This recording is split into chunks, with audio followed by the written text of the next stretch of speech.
Great, thank you, Haley. I usually don't need the microphone, but I'll use it, okay? I'll save your ears. But, so, yeah, I did something, Haley. There we go, we're back. So, yeah, Jeremiah Vardiman with UW Extension. I'm an extension educator. I'm located in Powell, Wyoming, up in the northwest, so glad to be down here in the southeast talking to you guys. I've been asked to talk to you about how to manage Wyoming soils. How many of you have Wyoming soils? You're good, right? Okay, so this is usually a very big topic.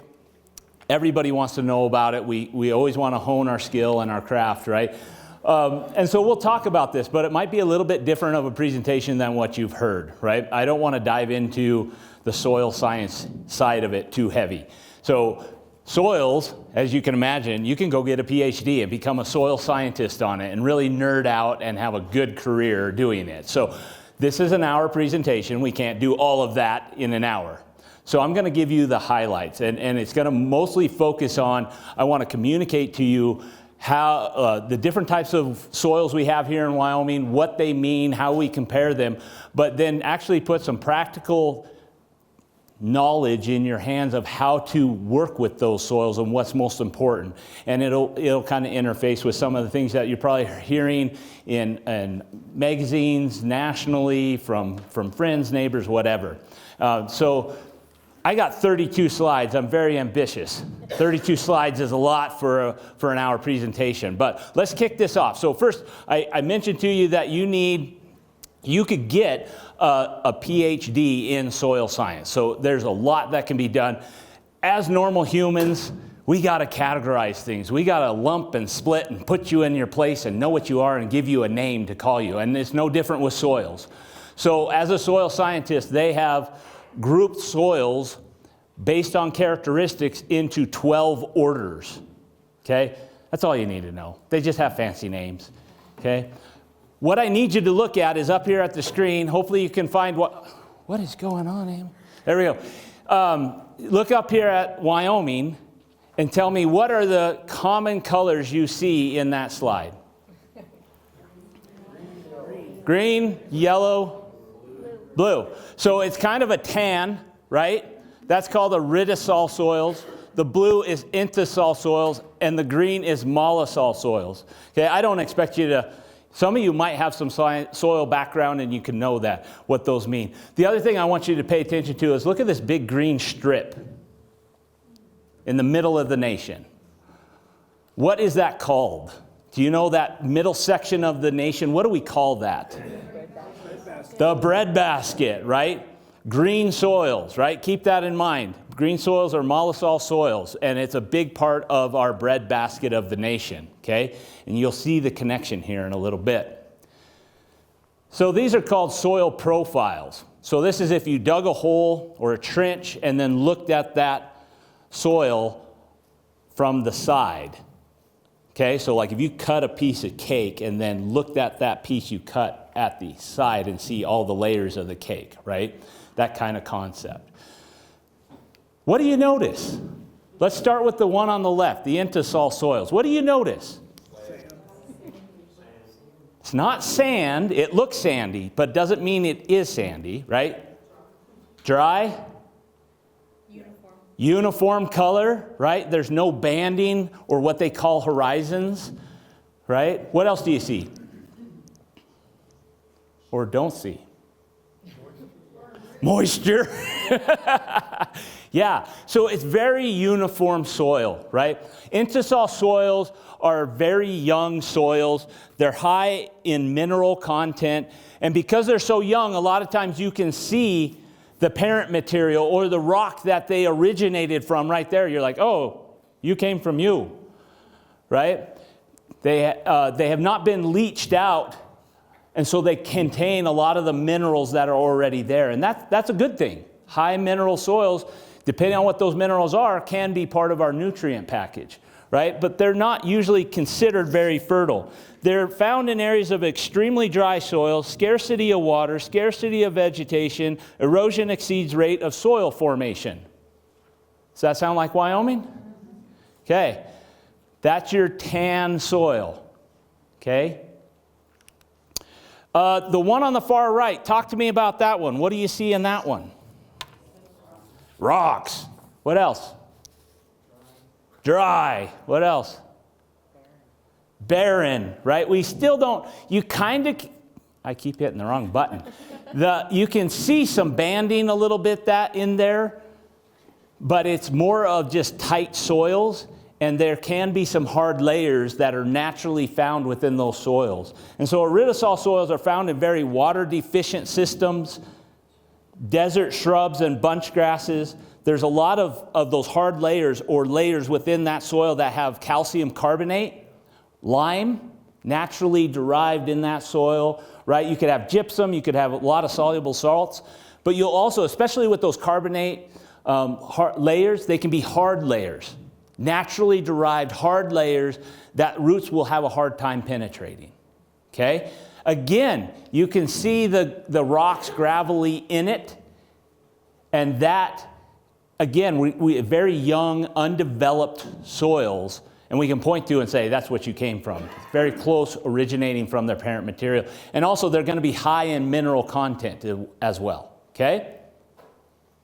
So, the next one, mollisol soils. Remember that dark green color, right? And it was the bread basket, right? How many of you, what can you tell me about mollisol soils? What do you know about mollisol soils? Grows good grass. Grows good grass, yes. What else do we know about it? Not much. Okay, good. So, mollisol soils. These are like the golden child of soils, right? Oh my God, they are just wonderful. They're dark. Look at that dark layer at the top, what we call the topsoil. That's the organic matter. They're high in organic matter. They tend to be, especially in a breadbasket of our nation, they tend to be developed under heavy, intensive grass systems or prairies, right? The tall grass prairie system and those enormous roots. And they develop very rich, full of nutrient, very fertile soils that are full of that dark organic matter. And that topsoil layer can be upwards of 3 feet or 4 feet at times. Huge topsoil layer. We look at our other friends, the intosol soils and the aridosol soils. How big are their topsoil layers? Negative. Non-existent, or usually measured in inches. An inch or two, right? Very, very minimal topsoil layer, right? But with mollisol soils, they're very developed. They have a lot of horizons or layers within them, and you can see that in their soil profiles, and it just shows how developed they are. These systems are grown under, like we talked about, a lot of vegetation, which also plays into that they had a lot of moisture and precipitation to develop them. And so it developed those soils from young soils, leached those nutrients out, and developed that soil fully. So they're a mature soil kind of concept. If you had your choice, which one would you have? What? What? You want the easy route? You going the easy way? I see how you are. All right. The other thing with mollisol soils is they have a very unique crumbly texture to them, and it works perfectly for two things. One, they drain very well, and they also have a lot of nutrient holding capacity, but pretty good moisture holding capacity as well in those soils. So they're kind of the gem, right? They're the best soils you can have and get. We don't have many, right, in Wyoming. And if you look at it, down here in the southeast, you lucky people in Cheyenne have some mollisol soils. Can't complain to me anymore. Look at what I got. And then you also see over here like Star Valley, Jackson, and our mountain ranges have mollisol soils. Just because you have mollisol soils does not mean they're going to be the dark, deep, rich soils of Iowa, eastern Nebraska, that kind of thing, right? So if we get up into our mountains, we can have those mollisol soils, but they might be very shallow soils in terms of depth, right? So anyway, those are the three most common ones that you're going to find in Wyoming, and you're going to have to deal with them. Enough with the science. Let's move on. Wyoming soils, they're generally speaking, the majority of our soils are shallow and undeveloped. Okay, so we can tell what parent material it came from. They're low in organic matter naturally. They're low in nitrogen naturally. pHs can range from 7 to 10. So when we're talking about that, we're talking about acidity and alkalinity, okay? The closer to 7 you get, the more neutral your soil is. 7 would be ideal if you could choose it. Here in Wyoming, we don't get 2. And tend to be more on the high end of it. So we get alkaline soils here. And that is easily represented because calcium carbonate or lime is a high pH. And so that's what's buffering our soils up. And so everybody's like, but I want to bring, the literature and everybody I talk to say you want to bring your soil pH down. Good luck. If you have a lot of lime or calcium carbonate in your soil, you got some work ahead of you, and it'll be very expensive, and you might not even get there. You can do it in short increments, but it's not going to be a big thing. And what I'm talking about is, like if you have an 8.3 pH, to get to 7, that's a pipe dream almost. Can you move that pH? Yes, but it's going to be very difficult. You're going to have a lot of work, and it's going to be expensive, and it's going to take time. And Americans are not very patient. Varying degrees of salinity. We can find soils that have no salt in it, all the way up to the opposite end to where what we call alkali spots, where that salt is laying and crusting on the soil surface, right? And everything in between. So most people, when you sit down and look at this, and you go, we don't have very productive soils, right? And that's true. When we compare it to something else like mollusol soils, we're not very productive. But doesn't mean they aren't productive or that we can't make them productive, right? So we have a lot of attributes that are beneficial to them, and they're just derived of our system, of our climate and where we live. They're just of the area that they developed under, okay? You're not alone. This is my soil, okay? What you should notice is the bland color, right? Kind of a pale color. It's very deep. This pit was 5 feet deep from the top to that gravel cobble layer. So this is an example of iridesol soil. These are my soils. If you look here on that picture on the right, you kind of see some lines going horizontal back and forth real close. Looks like very tight compaction. There's some compaction issues right there. That's clay in there. That's showing up the clay content. And we'll talk about that here in a little bit. So you're not alone. These are my soils. I'm dealing with them too. Okay?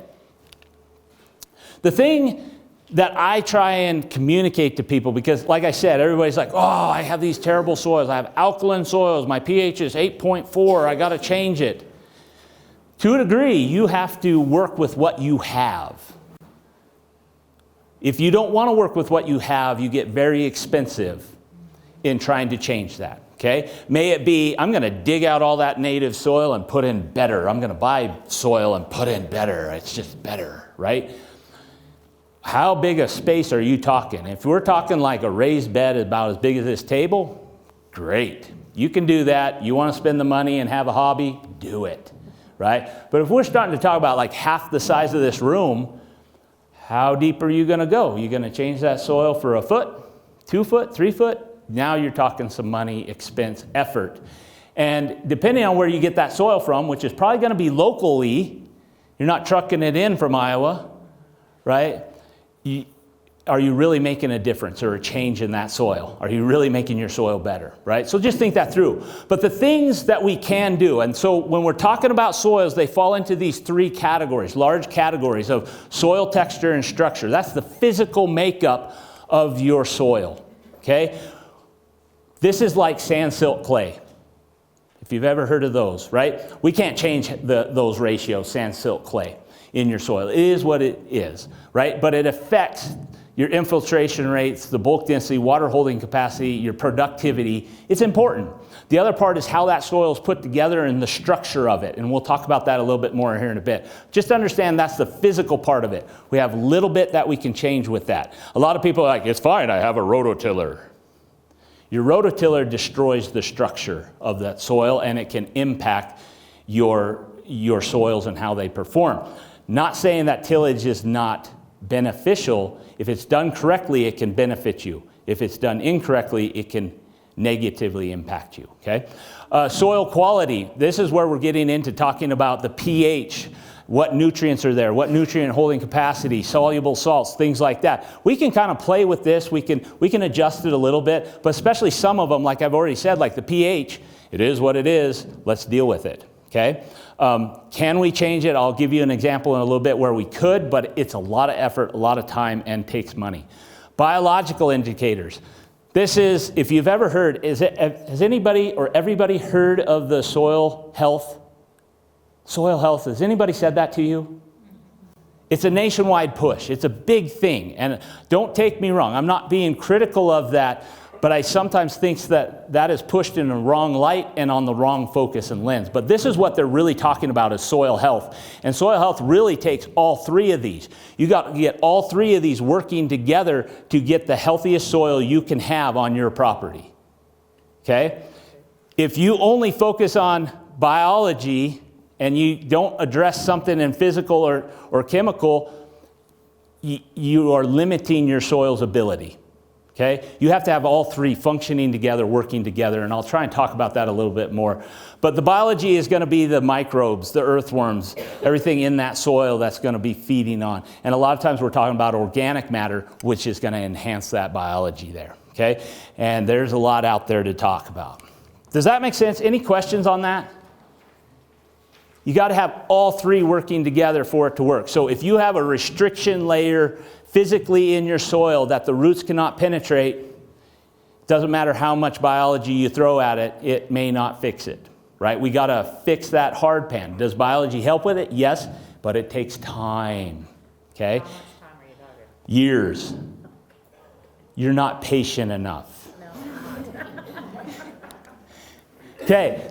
A lot of this talk as well, if you attend any of the other ones with season extension and that, I am talking specifically about using the native soil that you had on the property and growing in the ground. I'm not talking about building raised beds and trucking in that better soil, or some of you that are doing artificial medians to grow into. So there are people doing wicking beds, or they will get to where they're using, they'll make their own potting mix and put it. I'm not talking about that. I am talking around native soils and using the original soils that we have.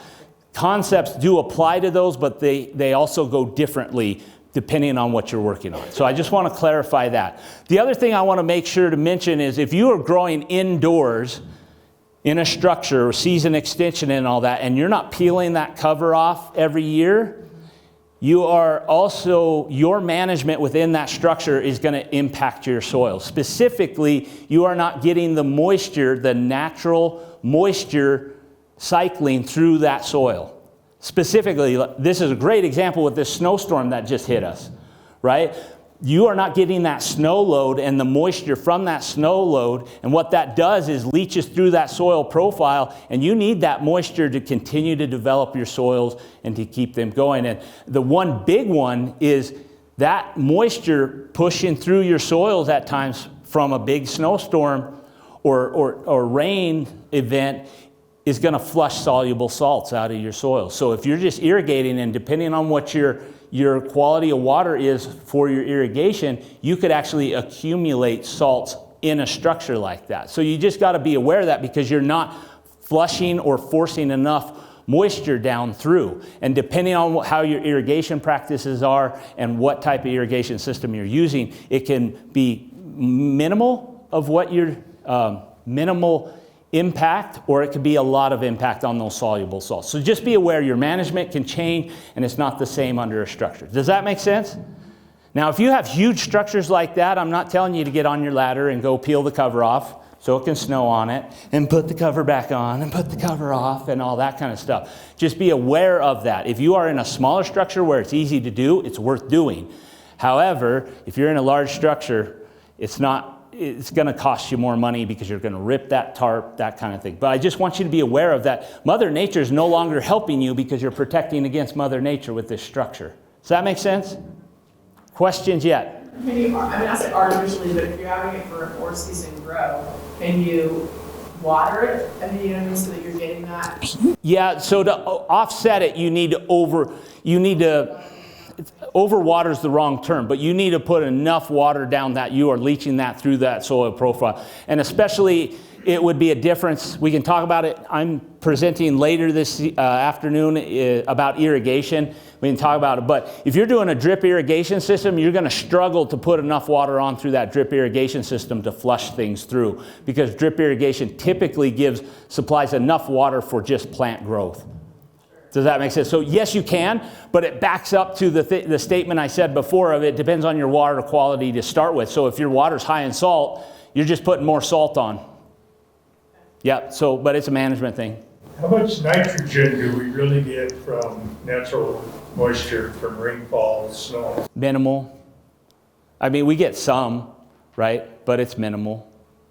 Yep. I would not, off the top of my head, and maybe Richard has a little bit more information on that. I wouldn't count what we get in terms of nitrogen from a rain event or snow event. Do we get some? I think that there is a bit, but it's not enough to matter. Okay, 0, Richard says. I'm going to give you a credit and say minimal. When's the grass green up? Right. So management focus. Okay, so this is what I think everybody should be focusing on their soils. No matter what soil you have, these are the key components you should focus. And I've actually ranked them. I should have probably put numbers by them. Number 1 is irrigation. Your limited resource that you have in Wyoming is water. Number 1 is water. And it's crazy to me because everybody else jumps down here to these two at the bottom. Why? Because there's a lot of marketing and branding behind that stuff, but it's also something that we can do and we get self-gratification. I gave you organic matter, grow, right? Nutrient management, we can go buy it in a bag and put it out there. We know we're doing it. But if you don't get your irrigation right to start with, you're not meeting the production that you could, okay?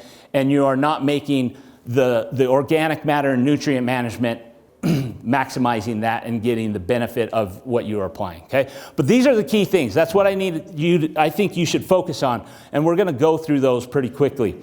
I'm not going to do a lot with irrigation because we have a whole track on just irrigation that I'm presenting later, so I'm going to save a lot of it there. But what you need to understand is the purpose of irrigation is to try and maintain healthy, productive plants, right? Push production and maintain that. But if we get too much water in the system, and I'm talking in the soil profile, okay? If we have excessive soil moisture, look at the negative impacts that it hits to your plants. Slow root growth. If you don't have good root growth, you're not going to have good above ground growth, right? You can promote diseases. We're going to get rid of nutrients if it's too much. We can run into deficiencies. But the biggest problem with excessive water or moisture in the soil, specifically when we're talking about vegetable production or other production, there are plants, how to put this, plants have their own characteristic and need of how much water they need. Okay? There are plants, think of a cattail, that prefer saturated soils. Okay? Those cattails like a marsh. They like standing water. They don't want it to dry out. When you're in a saturated soil, you have anaerobic environment, which means lack of oxygen.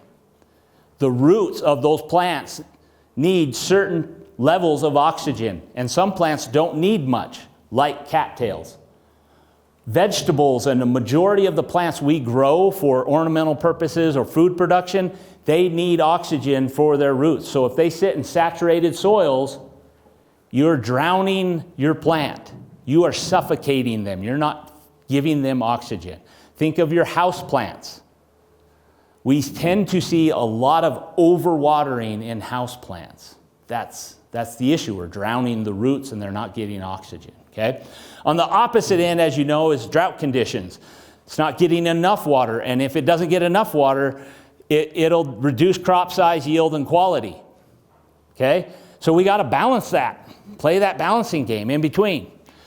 Understand, relating this to soils, that soils are not created equal. Not all of us have mollisol soils with deep, rich topsoil. We live in Wyoming. But this is talking about the physical part of the soil, so your sand, silt, clay. if you know the components of your soil and sand, silt, clay, it tells you these categories that it lumps it into, right? But understand, at sand, it doesn't hold as much water as a soil that is finer textured like loam. But if you get too fine a texture like clay, again, the same thing, it doesn't hold near as much water. So you got to work with the soil you have. If your neighbor's doing one thing, are they doing it right? Maybe. But does that mean it works on your soil? Maybe, right? But you got to work with what you have and focus on that. So that's irrigation. That's what it is. We want to maintain this available water source for our plants. We don't want that water to drop below that because we hit this permanent wilting point. Permanent wilting point is the point, not when you see the plant going, water stressed and wilting. That's the point where you can pour more water on it and the plant's dead. It is wilted to the point where you can't bring it back, okay? When you notice wilting will be prior to the permanent wilting point, okay? Does that make sense? We all on the same page? Whew, good. All right, we're going to talk about drainage. Switch over to drainage, and this plays into what we just talked about. So you're sitting there saying, I don't know the texture of my soil, the sand, silt, clay components of my soil. How do I know, Jeremiah?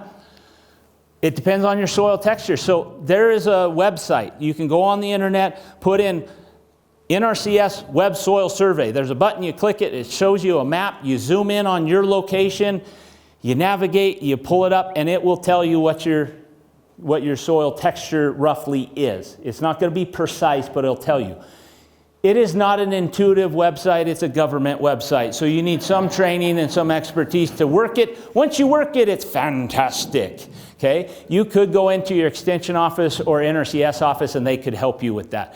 You could do soil texture by feel. Again, you need some training, but professionals go out in the field and they use their hands, tactile, right? And feel that soil and can feel the percentages and are fairly accurate. But again, you need the training for that. You can send a soil sample off to an analytical laboratory and ask, I need a soil texture done, please. They will run it through a bunch of sieves. This is the most accurate, if you will, and they will kick you back the components of what your soil is made of. The last one is the fun one. Take your kids out, let them do it. Get a mason jar, it could be a pint, could be a quart. Fill it with water. Put a cup or two of your soil in that. Shake it up really good. Shake, shake, shake, real good. Put it on the counter, walk away, come back, look at it in 2 days. There'll be some layering in there. The bottom layer is sand, the middle layer is silt, the top layer is clay. Give them an estimate of percentages, you got it. Once you have your percentages, you put it on, this is called the soil texture triangle. And you take the percent of clay, let's take 30 and follow that line across. We come from silt, 30, follow that down, right? For sand, 40 gives us a clay loam. That's how you know what you have, okay? Is a loam better than a clay loam? Is a sandy loam better than a clay loam, silt loam? What should I have, Jeremiah? It doesn't necessarily matter. It just helps you understand how your soil is going to drain, how it's going to work, how it's going to function together.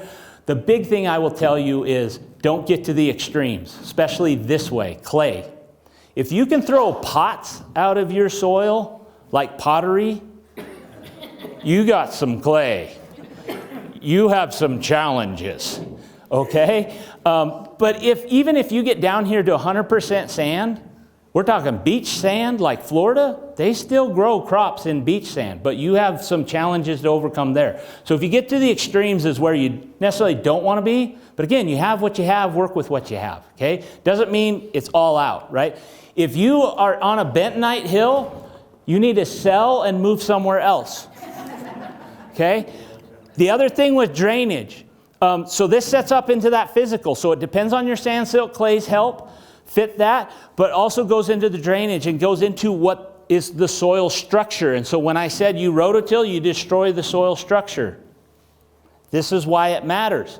Okay, so your soil can come in granular, think like grains of sand or like that mollisol, they're very crumbly, it can be a granular texture, blocky, columnar, prismatic, platy. Those are just the that layering. So mine, I showed you those pictures of platy. That's what I have. Platy's really hard to drain stuff because it tends to have a lot of clay. Okay, so you have those structures. If you rototill, you destroy that structure and you don't have structure. Okay, and that impacts how the roots can grow and how water can infiltrate and work through the soil. So, but with granular and single grain, and single grain specifically, I'd think of sand, beach sand. You pour water in it, we pour a lot of water in it, a lot of water comes out. It doesn't hold much water. So what does that tell you if your soil is like that? It's not going to hold much water, so I got to increase how frequently I irrigate. Right? Don't irrigate long, irrigate more often. Okay? This middle part, prismatic, moderate, this is blocky here. That water, quite a bit of water goes on, not as much water goes out. This is kind of the happy medium, right? You're holding quite a bit of moisture in there. So it depends on the soil texture, depends on the soil structure, how much moisture you can retain in that soil. The other side, the massive, that's like rocks. Platy, that's clay. So clay is a very fine soil structure. There's a lot of surface area in that. Clays take a lot of water to get them hydrated, and then not much water goes out. So they're very hard to manage. But once you get the water in, it's great. But it's hard to get it there. And then it's hard not to oversaturate it, so we're drowning. So this is where you can soak those soils and then not irrigate for quite a while. So you got to manage things to your soils. 10? Okay, we got a lot to go. Increase in organic matter. So a lot of people, if you can bring that biology up, and how we bring that biology up is with the organic matter itself, right? And so we're going to put that in. I would encourage you to shoot for 5 to 8% organic matter. There's people that want to get it up to 40% organic matter. You're now getting outside of your native soil and you're growing in an artificial medium. Not saying you can't do that, but you're going to run into other challenges. You only need to get to 5 to 8%. And people are like, oh, that's not very much. It's hard when you start at 0.5 or 1, right? It's very hard. How to do that? How to increase your waste? Composting. We all know about composting. You can add compost. Crop residue. You can leave your crop residue. There's big practice where people go out and remove all the crop residue from their garden and throw it away. Put that in a compost pile. But if that's organic matter you're taking away from your soil. Manure, right? And we're talking, there's people that take green manure or aged manure, right? There's a difference in those. Okay, but using manure adds organic matter. Mulching, so taking straw bales, hay bales, plant material, and bedding your plants and your garden with that. It all brings organic matter in. It takes a lot. The thing I will say is with composting, you can run into herbicide carryover issues depending on what material was put in the compost.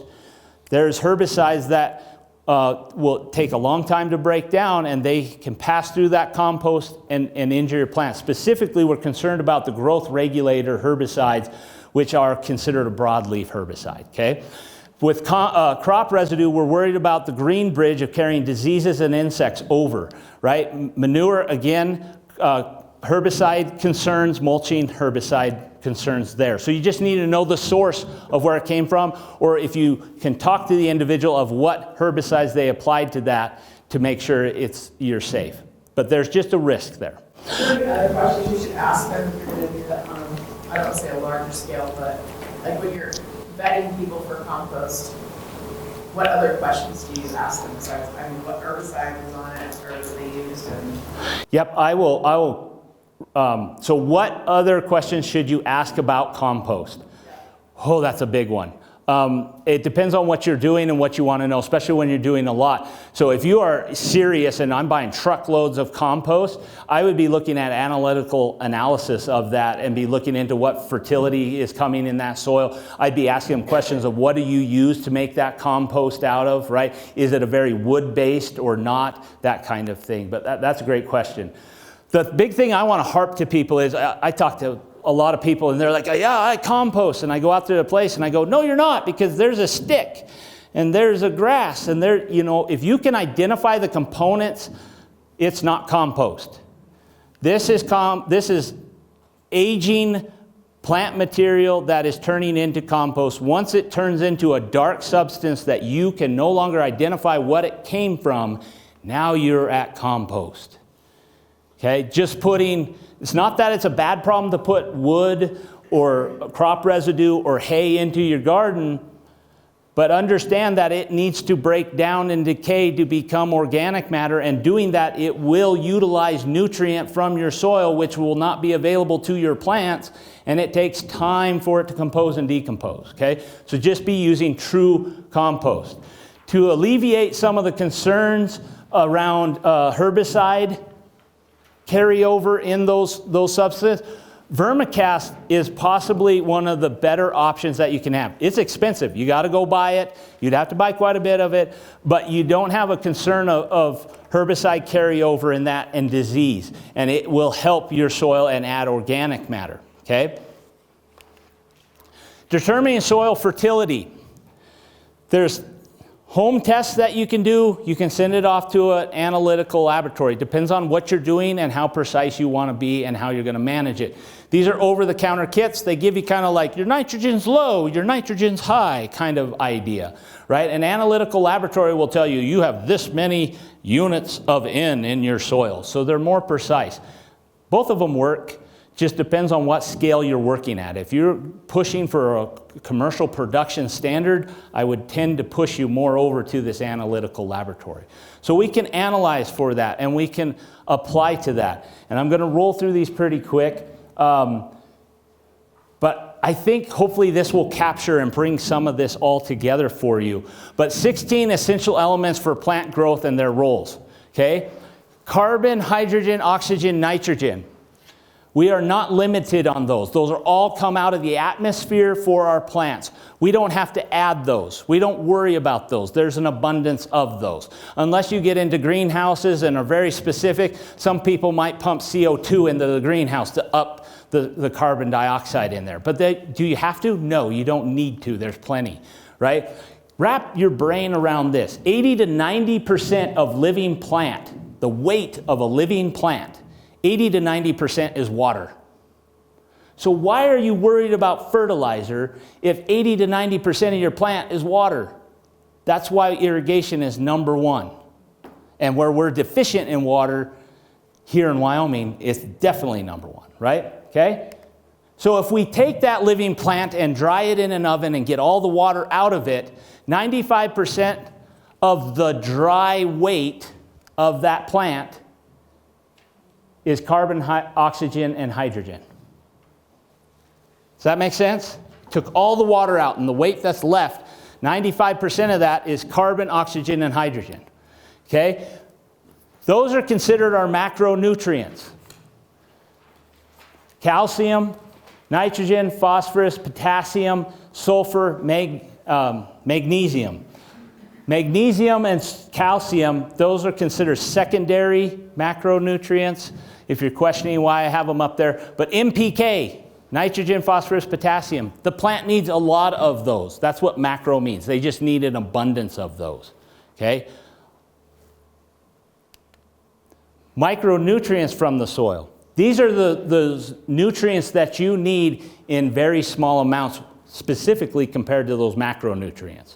Right? Macronutrients, we're talking pounds per acre kind of idea. Micronutrients, if you get to 1 pound per acre, that's a pretty big micronutrient addition, okay? But all of these, copper, zinc, chlorine, manganese, iron, cobalt, molybdenum, and boron, okay? And so those micronutrients, the big thing again is with nutrients, we tend to focus on just NPK. If you don't have the micronutrients balanced and available in the soil, your NPK can only do so much. So you got to kind of start looking at the whole package. And I look at it as a layered down thing. If you don't have your irrigation fixed, don't worry about this stuff. Once your irrigation's fixed and you're working on your organic matter, then start worrying about your fertility. Get your macronutrients balanced. Once things are functioning, working good there, that's when you start diving it down into micronutrients. But again, it goes into what are you doing. If I'm just playing around, having a hobby, have a garden, it's fun, you might not need to go to micronutrients. But if you are looking at production, micronutrients can unlock a lot of things, okay? So what I'm trying to say is you need all of them for plant health and growth, depending on what you're growing. Look at it, okay? Be aware. Nutrient mobility is not uniform in the soil or within the plant. So some nutrients move readily, they leach, they're highly mobile in the soil, and they can leach out, like nitrogen, right? If we overwater, we lose our nitrogen. But also be aware of in the plant as well.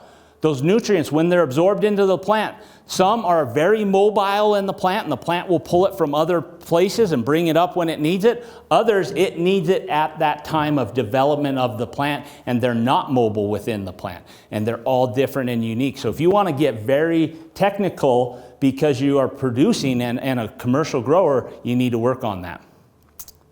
And it fluctuates with the growth stages of the plant.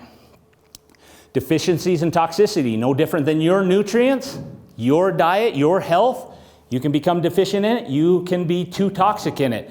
The tough part with that with fertility, the symptoms look similar.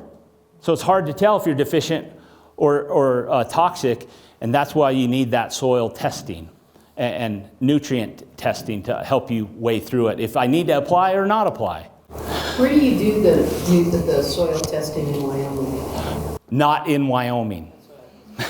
We do not have an analytical laboratory in Wyoming. There are analytical labs in adjacent states to us, so there's some private laboratories. Ward Lab is one I know of here in this part of the state. Stukenholtz is up in Idaho. Colorado State University used to have an analytical lab. I don't know if it's functioning now or not. Utah State University has an analytical lab.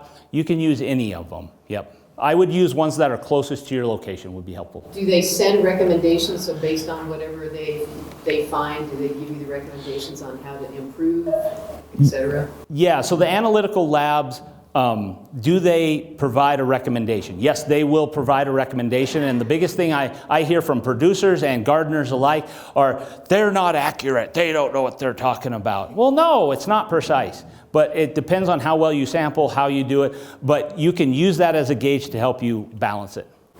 If you Google barnyards, backyards, Wyoming, there's a soils and fertilization page. We have sheets that Jeremiah's written on how to do a soil sample, how to get a good one, and then at the bottom it lists the different labs you can send it to. Perfect. Yeah, that was good, Jenny. I'll say it for the camera. So if you go on the Barnyards and Backyards website, there's a soil tab in there, and under there, there's some fact sheets on how to gain a soil sample, and they list some analytical labs on that sheet.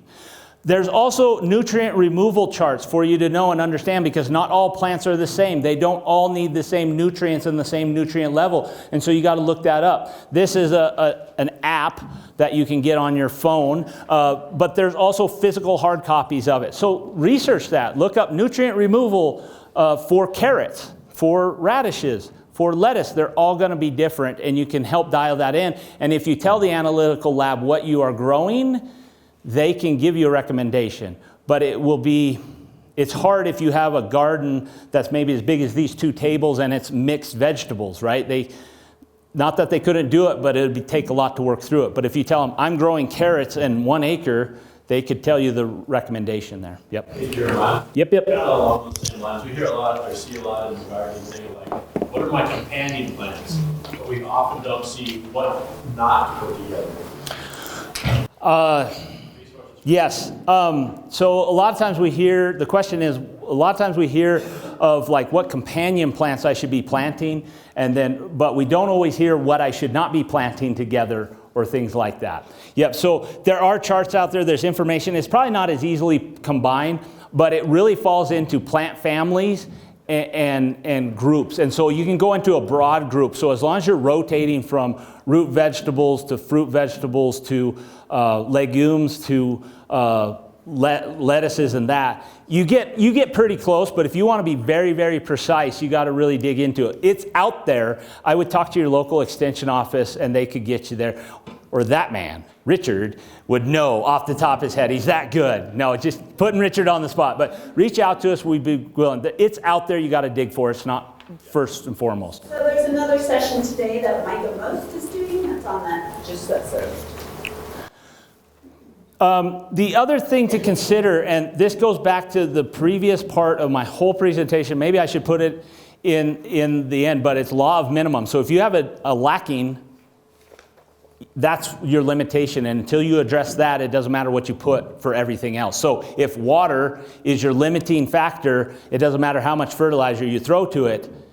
Until you fix the water, you're not going to have a good thing, okay? I'm going to skip over the inorganic versus organic. There's a lot on that, a nutrient but the biggest thing I'd say is it's really about an economics and how much nutrients those two components bring, right? Organic is tending to be lower in the nutrient, so you need more of it, and it's a lot of bulk to apply. Inorganic, you don't need as much bulk to apply because it has a lot of the nutrient in it. So it's a ratio on how you want to manage your operation. Most important is applying the proper amount of nutrient per acre. That's the most critical thing, in my opinion. Okay, soil biology. Are we at time? Totally at time. Jeez. Okay, soil biology, you can add it or build it.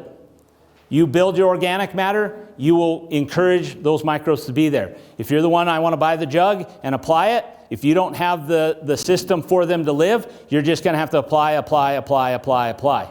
Okay, so you got to get on board what fence you want to be on. Focus on those key things. Yes? So speaking of that, like if you're looking at a lawn and you want to add to it, but you're not going to dig up your lawn and seed it, is that some that thing that you just had up there, adding those microbes, is that, or whatever it was, those bugs, is that what you do with the lawn to increase, to amend the soil? You know what I mean? You've already got it. You can't. For your lawn, you have an established lawn. What do I do? How do I improve it? How do I make it better? Personally, I would start looking at my management practices of, first I would make sure I'm watering properly. That would be my biggest thing. If you have a drainage issue, you need to address that drainage issue, and it might be a physical thing. So that would be probably number one. Number two I'd be looking at my management. How am I fertilizing? When am I fertilizing? How am I fertilizing? That kind of thing. I would also be looking at other things. So when we talk about turf, it's a little bit different, but you might need some aeration in it. That lawn might be so thick that it's thatching up and choking itself out, and we might need to aerate it. But then looking at nutrients after that is how I would look at it. In terms of adding biology to it, our lawns in Wyoming tend to be the best in that regards because grasses develop, their root system, their structure, how they grow, tend to develop organic matter already in the soil. And if you water and have earthworms coming up, you're doing all right. Doesn't mean you couldn't enhance it. The other problem with if I apply a microorganism, a biology, and spray that on my lawn, could it help it? Yes, it could help it, but what is the benefit and return of that? So you are spending money to do it. Can you do it? Yes, but is it necessary? Does that make some sense? And we can hash that further, and there's all kinds of perspectives. That's it. I'm out. I'm done.